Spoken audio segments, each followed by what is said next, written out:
All right, so I want to clarify something. Okay, this is in regards to Lonzo's injury.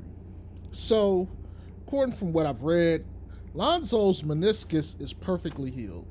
There's not an issue with it. He is perfectly healthy as far as that's concerned. The only issue really bugging him is the bone bruise, and really there's not much you can do about it other than rest and stay off it. So, yeah, I mean that's pretty much what it's going to come down to. Now, LeVar had this big interview with guys. I think the guy's name is Capman. I think Kapman. They call him Cap. I think. Not to be confused with Colin Kaepernick, but he basically said around the same thing. Not necessarily getting into the details of the injury, but saying he'll be ready to play or he'll be ready by training camp at the worst. So I think for a lot of people who had major concerns about, the injury and the surgeries and stuff, including myself, I think we can finally just breathe aside, just say, he's okay. And honestly, him not playing, all this time is probably a good thing because he will have essentially 8 months or so ish, roughly, to heal and be ready for the season. And so, with him also having a bone bruise, he also is forced to stay off the meniscus. And I guess what I'm trying to say is by the time he's ready to go, it shouldn't be an issue. So it's just a matter of waiting. Outside of that, I know they're doing draft stuff right now in Chicago. That's fun. I don't watch college, and if you follow me for any length of time, you know why. But just to reiterate, I don't want to watch inferior basketball, so I don't know much of anything about the players, and so I'm not the guy to ask when it comes to insight on who they should pick. What I will say is this: there's been a lot of debate about what kind of player they should look for. What's more important to the team? Rim protection, shooting, yada, yada, yada. Here's my thing.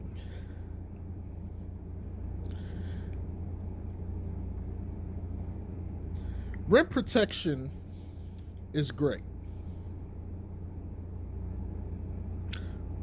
I'm not taking that in the draft. I'm not taking that in a draft when I'm trying to get deep into the playoffs the following year. Centers take a while to develop. And sure, you can go get a senior or something and they might, be better off. They may come in and make a bigger impact, and that's great. But I would look to find that in free agency. So I would not spend my pick to get anyone in the draft as a shot blocker. Now, what I would use the pick on is someone that could come in and space the floor and play defense.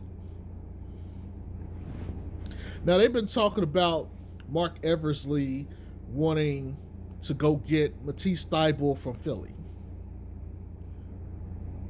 I don't know what is their obsession with wing players that just play defense and don't do shit else. I really don't fucking know, but that's not the route to go. We got enough guys that were on this team that only play defense.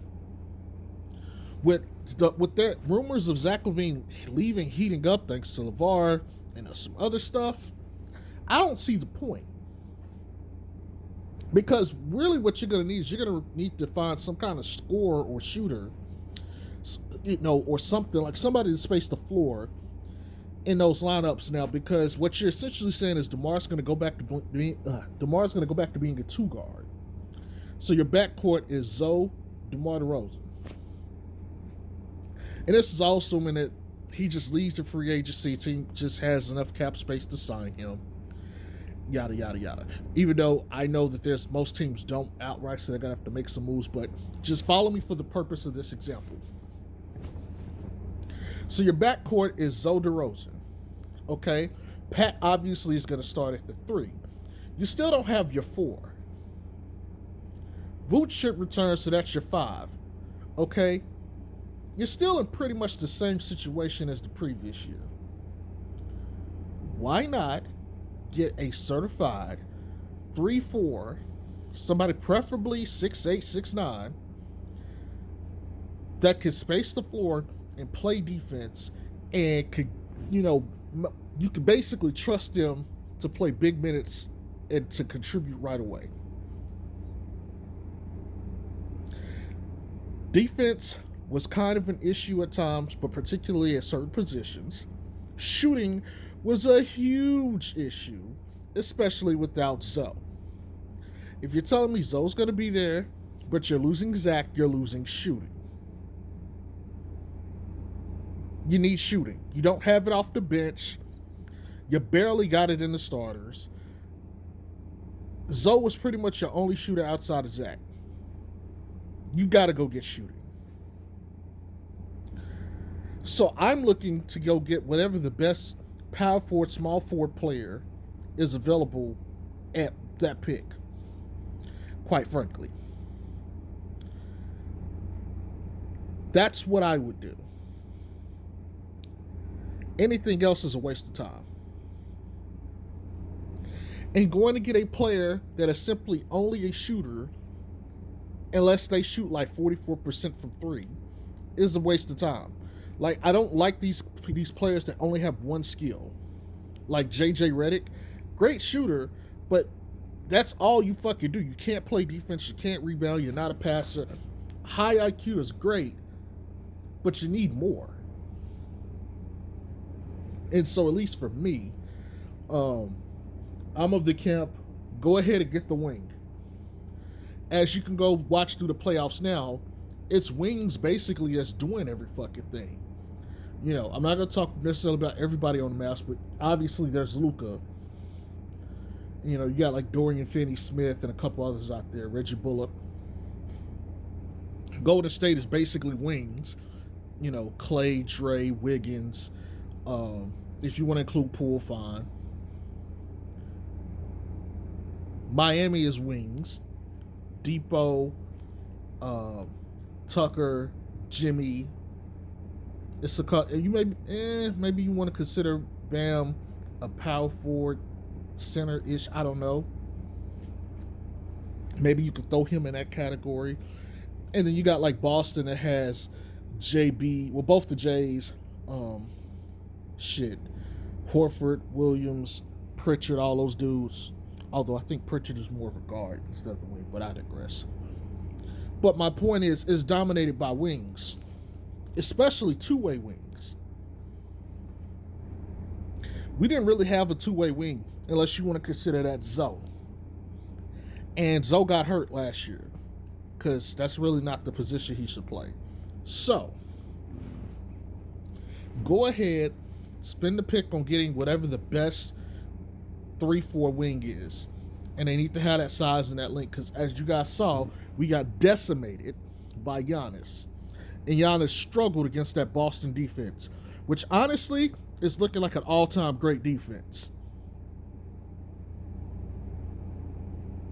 But if you're telling me also for sure we're going to lose Zach LaVine and we're not sure we're getting a trade out of it, go get that wing. Because you can just slide DD to the 2 because that's what he is. Pat could start at the 3 because that's what he is. And then bam, there you go. Whatever guy you draft can start right away. But that's pretty much all I really got, man. There's nothing really left to talk about other than the playoffs. So, and I got something to mention about that too. I'll probably do a video on Golden State in the coming days. But anyways, I hope y'all have a good one. Peace.